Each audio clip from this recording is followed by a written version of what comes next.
Yo, what's going on, guys? And let's talk about these Dallas Mavericks.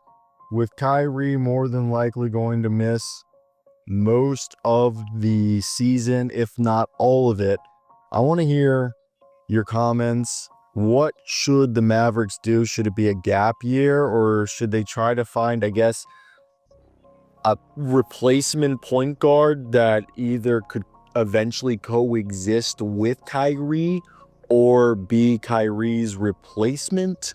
It's so weird to say that. I don't think there's ever a way to replace Kyrie. I'd like to hear what you guys have to say in the comments about that. And when we look at this situation, I think those are the two paths. You either try to be competitive or you try to gap year it. And I think gap yearing is never a solution. I think that you should always be wanting to compete, because why would you ever, choose mediocrity? That's my 2 cents.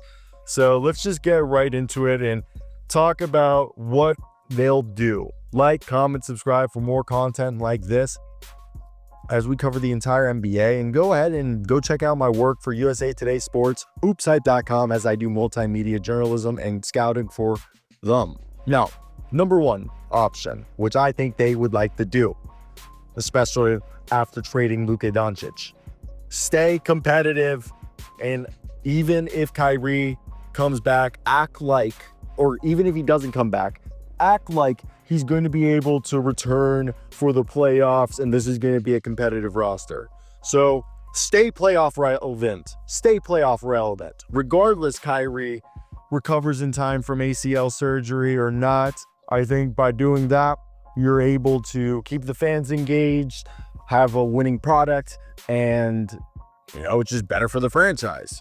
So hope that also Kyrie maybe comes after, returns after the 2026 All-Star break and can gear up for a playoff run and use the time after the All-Star break as a ramp-up period. That would be best case scenario. So keeping Kyrie, work out a shorter term extension with him, because I believe he does actually become extension eligible. Maybe use this to get him on team-friendly, front-loaded deal. Decide if you're going to retain PJ Washington or not, I think is the next thing. Is he's eligible, I believe, in August for an extension. If not, PJ and Daniel Gafford are their 2 trade chips. And I could see them being a team that trades Daniel Gafford and drafts them like a guy like John Berger or Ryan Kalkbrenner to then continue being like the center by committee with Derek Lively, and build around, obviously, Anthony Davis, Max Christie, Derek Lively as the core right now. So let's continue. So outside of that, like I said, I think also they're going to be, I would love a Asa Newell. Newell or Asa. It's Asa, right? Either way, Newell from Georgia, he would be a great pairing with their pick in this year's draft. And I mean, if Kaman Milwaukee is available, I think he's going to go top 10. I mean, if they end up with a top 10 big, that'd be cool. But like, if they're able to get someone like that, that'd be surreal. I think there's a couple bigs that they're going to be able to get, and that's why I think if you're able to use Daniel Gafford's contract to then go out and trade for someone, especially some floor spacers or a shooter, like I would love to maybe turn PJ Washington's contract into Cam Johnson, and then you turn Daniel Gafford's contract either into a big. I would like to think a big along the lines, maybe a cheaper, like if you were going to draft somebody and you still wanted a big, you see, if I know Robert Williams is just so injury prone, but another option, like you're looking a Matisse Thybulle, if you can go out and get like Matisse Thybulle and PJ Washington and Daniel Gafford, and flip that into Matisse Thybulle and Cam Johnson, and then draft either Milwaukee or Newell or Derek Queen or Thomas Sorber in the draft, or even Ryan Kalkbrenner. I think just bringing in those 3 types of players and then focusing in free agency, because then by doing that, you'll create some cap flexibility to get a point guard. Now, the point guard market isn't great, but you could bring in a D'Lo who would be able to be like a bridge player that I think would be able to do a poor man's Kyrie, which is what you would want, I would assume.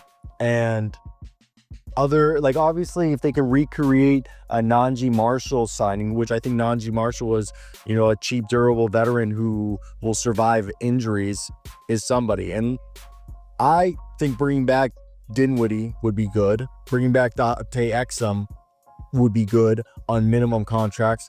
Using Dwight Powell as a trade option as well would be good.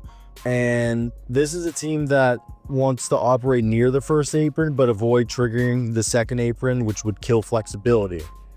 And the short-term risk is no Kyrie for most of the season, heavy load on Anthony Davis, which is an injury risk, and they need to survive either the whole season or most of the season without a primary shot creator.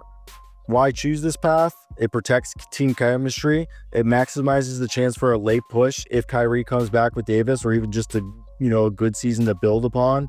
And it keeps trade flexibility with 3 future first round picks, and you don't, give up any of your picks or your draft capital that you would use, and you could maybe use that down the road. And going into free agents like 2025, going point guards, I think if you look at the NBA, Spencer Dinwiddie would be someone to bring back. We talked about D'Lo.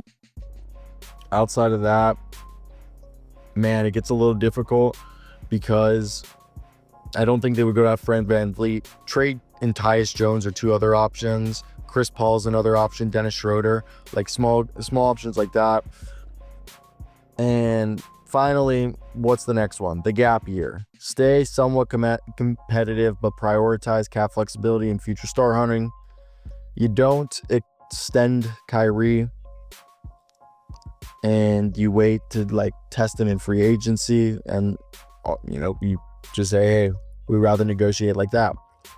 You let Max Christie and Derek Lively and the other young players take bigger roles, and use 2025 as a season to audition cheap role players and find trade steals, kind of like what the Sixers did, but at least trying to be more competitive. You do not trigger the first apron. You avoid mid-tier signings that lock up money. You clear contracts wherever possible, like Dwight Powell. You flip Mr. Daniel Gafford for a Robert Williams, and you flip PJ Washington for I'm trying to think of someone similar player making less money or is an expiring that could be of use. It's becoming hard to think of. I mean, Matisse Thybulle right there. So Matisse Thybulle, and right there, you probably create $10-15 million in cap space, and you hold trade exceptions if staying under the apron. You go into the 2026 offseason with maybe over $45 million in cap space. And if you do that, you take advantage of trading expiring players like PJ Washington if the right value pops up. Try to grab some extra draft picks, maybe a 2026 draft pick if minor deals happen, similar to what OKC has been famous of always doing, and draft the best player available at number 11 regardless of immediate fit. And why do you choose this path? Because the 2026 free agent class could have some real star talent. The Luka Dončić trade gives Dallas flexibility with the draft picks that they have and the salary that they haven't committed. So they use this upcoming season to be as competitive as they possibly can without intentions of making the playoffs. They just try to be competitive for team morale, but set it up for a major swing in 2026. And the short-term risk is they might miss the playoffs again, low-end play-in team, or a 6. I don't think you just be going for the play-in, man. You just be going there.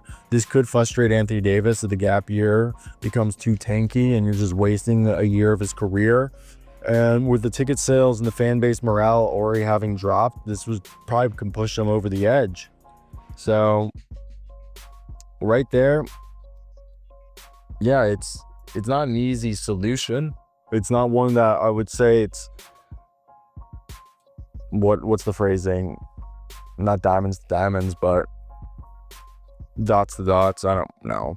You get what I'm saying though. So my take here is, if you believe Kyrie can come back, or just like the best case scenario is to be competitive, but really if you do believe he can come back strong post ACL, which is huge over the, being in the middle of his 30 years old, then I think the first option makes sense. But if you're even slightly skeptical, or you want to save money and you want to maximize cap flexibility and argue that the championship upside is better by going hard in 2026, then it's smarter to go long term and do something like that. I think makes the most sense, and it interests me when you look at that, because what it does is you're trying to make sure that Anthony Davis's window as an all-NBA, all-star player is still good through 2027, which is a question. So that's what I want to hear your guys' thoughts.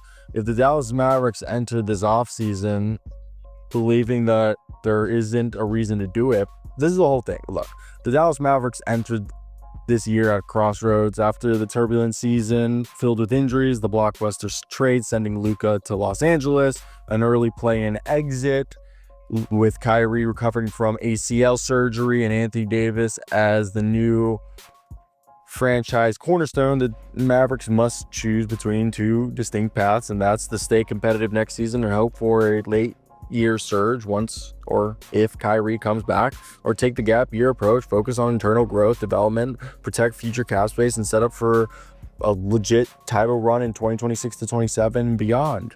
So I think we walked through both offseason plans, weighed the short-term risks and the long-term rewards for each one, and I want to hear your guys' thoughts, which would be the best for the Mavericks next chapter. That's it. Ciao.